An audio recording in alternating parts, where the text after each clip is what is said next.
সংস্কার মানেই সংবিধান পরিবর্তন নয় বলে জানিয়েছেন আইন উপদেষ্টা আসিফ নজরুল। নির্বাচন পরবর্তী সরকার বর্তমান সংস্কারের ধারা অব্যাহত রাখলে আগামী 5 বছরের মধ্যে মামলার জট 50% কমে যাবে বলে দাবি করেন তিনি।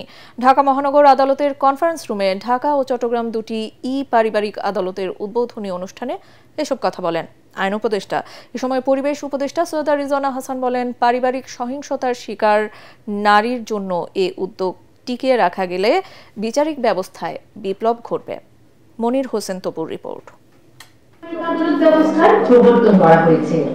কেউ আসেন পরিবারের সদস্যদের বিরুদ্ধে নির্যাতনের মামলা নিয়ে, কেউ বা আসেন স্বামীর বিরুদ্ধে অভিযোগ নিয়ে। এমনই নানা অভিযোগে পারিবারিক আদালতে মামলা করেন ভুক্তভোগীরা। বর্তমানে দেশের পারিবারিক আদালতে মামলার সংখ্যা ৭৪,০০০-এরও বেশি, যার মধ্যে ৫,০০০-এর অধিক মামলা ঝুলে আছে ৫ বছরেরও বেশি সময় ধরে। এসব মামলার মধ্যে ঢাকার ৩টি পারিবারিক আদালতেই বিচারাধীন ৯,৬১১টি মামলা। এমন সব মামলার প্রক্রিয়া সহজ করতে অন্তর্বর্তী সরকার ঢাকা ও চট্টগ্রামের দুটি আদালতে পারিবারিক সেবা কার্যক্রম চালু করল।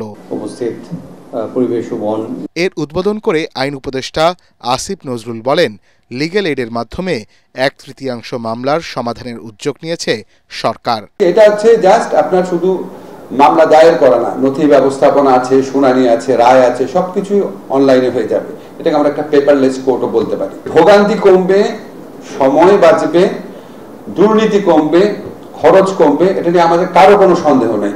আমরা মনে করি সংস্কার মানে হচ্ছে সংবিধান পরিবর্তন করা।